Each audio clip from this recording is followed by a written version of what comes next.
Paras Learning. இன்னைக்கு நம்ம 11th Accountancy Unit 3ல Exercise 4 தான் பார்க்க போறோம். So என்ன கொடுத்திருக்காங்க? What will be the effect of the following on the accounting equation? So first transaction என்னது? Sunil started business with rupees 1,40,000 cash and goods worth rupees 60,000. அதாவது சுனில் வந்து 1,40,000 கேஷ்லையும் கூட்ஸ் வந்து 60,000 கொண்டு வந்து நமக்கு ஒரு பிஸ்னஸ் ஸ்டார்ட் பண்ணுறான். ஸோ இதோட டிரான்சாக்ஷன் எப்படி போடுறோம்னா ஏ போட்டு started business with cash and goods. Cash எவ்வளோ கொண்டு வரான்? ப்ளஸ் 1,40,000. ஸ்டாக் வந்துட்டு ப்ளஸ் 60,000. ஸோ டோட்டலாக ப்ளஸ் 2 lakh நமக்கு உள்ள வருது. இதோட ஈக்குவேஷன் நம்ம எப்படி எழுதுறோம்? அதே ப்ளஸ் 1,40,000 போட்டுக்கிறோம், ப்ளஸ் 60,000 அப்படியே போட்டுக்கிறோம், ஈக்குவல் டு அதே நம்ம கீழே ப்ளஸ் 2 lakh போட்டுக்கிறோம். எந்த சேஞ்சஸும் கிடையாது. இப்போ டிரான்சாக்ஷன் பி. பி என்ன கொடுத்துருக்காங்க? Purchased furniture worth rupees 20,000 by cash. அதாவது இங்க என்ன அசெட்னா ஃபர்னிச்சர்னு நமக்கு மென்ஷன் பண்ணி கொடுத்துட்டாங்க. அதனால அசெட்ஸ்ல நம்ம ஃபர்னிச்சர்னு ஒரு காலம் ஓபன் பண்றோம். எப்படி வாங்கியிருக்காங்க? கேஷ்ல வாங்கியிருக்காங்க. அதனால எப்படி இதை எழுதுறோம்னா பர்ச்சேஸ்ட் ஃபர்னிச்சர் பை கேஷ். 20,000க்கு பர்ச்சேஸ் பண்ணியிருக்காங்க. ஸோ நமக்கு கேஷ்ல பர்ச்சேஸ் பண்ணியிருக்கனால -20,000 கேஷ்ல, நமக்கு ஃபர்னிச்சர் பர்ச்சேஸ் பண்ணியிருக்கனால ப்ளஸ் 20,000 ஃபர்னிச்சர் உள்ள வருது. அதனால ப்ளஸ் 20,000 போட்டுக்கிறோம். இப்போ இதோட ஈக்குவேஷன் நம்ம எப்படி எழுதுறோம்? 1,40,000 மைனஸ் 20,000 வந்துட்டு நமக்கு ப்ளஸ் 1,20,000 போட்டுக்கிறோம். இந்த 60,000 நம்ம அப்படியே கீழே எழுதிப்போம். ப்ளஸ் 60,000. இந்த ப்ளஸ் 20,000 நம்ம அப்படியே போட்டுப்போம். இந்த இந்த 2 lakh நம்ம அப்படியே 2 lakh அப்படின்னு எழுதிப்போம். அதுக்கப்புறம் சி. சி என்ன கொடுத்துருக்காங்க? Depreciation on furniture rupees 800. இப்போ வந்து இந்த ஃபர்னிச்சர் வந்து நமக்கு வேல்யூ டிக்ரீஸ் ஆகுது, அதாவது டெப்ரிஷியேட் ஆகுது. ஸோ டெப்ரிசியேஷன் ஆன் ஃபர்னிச்சர் எவ்வளோ டிக்ரீஸ் ஆகுது? -800 வேல்யூ டிக்ரீஸ் ஆகுது. நமக்கு ஃபர்னிச்சரோட வேல்யூ டிக்ரீஸ் ஆகிறப்ப, அதாவது டெப்ரிஷியேட் ஆகிறப்ப நம்ம பிஸ்னஸ்லையும் நமக்கு வேல்யூ கம்மியாகும். ஸோ -800 கேபிட்டலில் -800 பண்ணிக்கிறோம். இதோட ஈக்குவேஷன் நம்ம எப்படி எழுதுறோம்? ப்ளஸ் 1,20,000 அப்படியே போட்டுக்கிறோம், ப்ளஸ் 60,000 அப்படியே எழுதிக்கிறோம். 20,000 - 800 வந்துட்டு நமக்கு ப்ளஸ் 19,200 வருது. ஈக்குவல் டு 2 lakh minus 800 வந்து நம்ம ப்ளஸ் 1,99,200 போட்டுக்கிறோம். இப்போ டிரான்சாக்ஷன் டி என்ன கொடுத்துருக்காங்க? Deposited into bank rupees 40,000. அதாவது பேங்க்ல 40,000 டெபாசிட் பண்றோம். ஸோ டெபாசிட்டட் இன்டு பேங்க் எவ்வளோ டெபாசிட் பண்ணுறோம்? 40,000 டெபாசிட் பண்ணுறோம். அதனால நம்ம கேஷை தான் வந்து பேங்க்ல டெபாசிட் பண்ணுவோம். ஸோ நமக்கு -40,000 கேஷ்ல ஆகுது. பேங்க்ல டெபாசிட் பண்ணுறதுனால பேங்க்ல ப்ளஸ் 40,000 ஆகுது.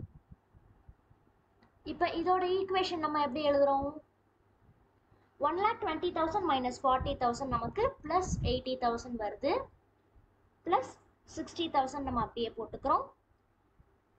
இந்த ப்ளஸ் 40,000 நம்ம அப்படியே போட்டுப்போம். இந்த plus 19,800 same, equal to plus 1,99,200. இப்போ நம்ம டிரான்சாக்ஷன் இ தான் பார்க்க போறோம். என்ன கொடுத்துருக்காங்க? Paid electricity charges through net banking rupees 500 கொடுத்துருக்காங்க. ஸோ நம்ம இ என்ன எழுதிக்க போறோம்னா paid electricity charges through net banking. Net bank மூலமா நம்ம பே பண்றனால நமக்கு பேங்க்ல இருந்து -500 டிடக்ட் ஆகுது. ஸோ நமக்கு பேங்க்ல இருந்து வேல்யூ கம்மி ஆகுறதுனால நம்ம பிசினஸ்ல இருந்தும் நமக்கு வேல்யூ கம்மி ஆயிடும். ஸோ -500 கேபிட்டல்லையும் கம்மி ஆயிடும். இதோட ஈக்குவேஷன் நம்ம எப்படி எழுதுறோம்னா ப்ளஸ் 80,000 நம்ம அப்படியே போட்டுக்கிறோம். இந்த ப்ளஸ் 60,000 நம்ம அப்படியே ப்ளஸ் 60,000 போட்டுக்கிறோம். 40,000 - 500 நமக்கு ப்ளஸ் 39,500 வருது. இந்த ப்ளஸ் 19,200 நம்ம அப்படியே நம்ம சேம் எழுதிக்கிறோம். ஈக்குவல் டு 1,99,000 மைனஸ் 200 வந்து நமக்கு ப்ளஸ் 1,98,700 வருது. ஸோ நெக்ஸ்ட் டிரான்சாக்ஷன் என்ன கொடுத்துருக்காங்க? Sold goods to Ravi costing 10,000 for 15,000.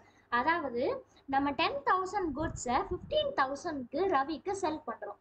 இதோட டிரான்சாக்ஷன் நம்ம எப்படி எழுதுறோம்னா F sold goods to Ravi. எவ்வளோ குட்ஸ் நம்ம செல் பண்ணுறோம்? 10,000 குட்ஸ் நம்ம செல் பண்ணுறோம். ஸோ நமக்கு ஸ்டாக்ல மைனஸ் 10,000 ஆகிடும். அதை வந்து எவ்வளோக்கு செல் பண்ணுறோம்? 15,000க்கு செல் பண்ணுறோம். ஸோ இது சேல்ஸுங்கிறனால நம்ம இங்கே டெட்டார்ஸ் அப்படின்னு ஒரு காலம் நம்ம இங்கே ஓப்பன் பண்ணிப்போம். 15,000க்கு செல் பண்ணுறனால ப்ளஸ் 15,000, அதாவது 15,000 ரவி நமக்கு பே பண்ணணும்.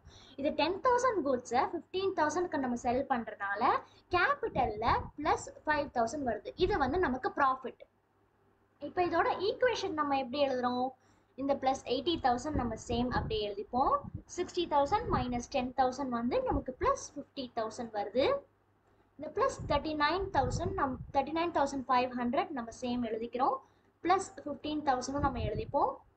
plus 19,200 same equal to 1,98,700 plus 5,000 வந்து நமக்கு 2,03,700 வருது. ஸோ நமக்கு இங்கே ஜி டிரான்சாக்ஷன் என்ன கொடுத்துருக்காங்கன்னா goods returned by Ravi rupees 7,500 costing 5,000. So 7,500 goods return பண்ணிடுறான் ரவி. அதோட ஒரிஜினல் வேல்யூ என்னன்னா 5,000 தான். அதனால நம்ம இந்த 5,000 தான் எடுத்துப்போம். இப்போ நம்ம எப்படி எழுதுறோம்? G goods returned by Ravi. நமக்கு 5,000 goods ரிட்டர்ன் ஆகுது. ஸோ நமக்கு 5,000 goods உள்ள வர்றனால ப்ளஸ் 5,000 போட்டுக்கிறோம். இங்கே 5,000 goods ரவி ரிட்டர்ன் பண்ணிட்டான். ஸோ 5,000 ரவி பே பண்ண தேவையில்லை. அதனால அவனோட டெட்டார் வேல்யூ டிக்ரீஸ் ஆகும். ஸோ நம்ம இங்கே டெட்டார்ஸில் மைனஸ் 5,000 போட்டுக்கிறோம். இப்போ இதோட ஈக்குவேஷன் நம்ம எப்படி எழுதுறோம்னா ப்ளஸ் 80,000 ப்ளஸ் 50,000 ப்ளஸ் 5,000 நம்ம ப்ளஸ் 55,000 போட்டுக்கிறோம். ப்ளஸ் 39,000 எந்த சேஞ்சஸுமே இல்லை. 15,000 மைனஸ் 5,000 நமக்கு இங்கே ப்ளஸ் 10,000 போட்டுக்கிறோம். ப்ளஸ் 19,200 அப்படியே எழுதிக்கிறோம்.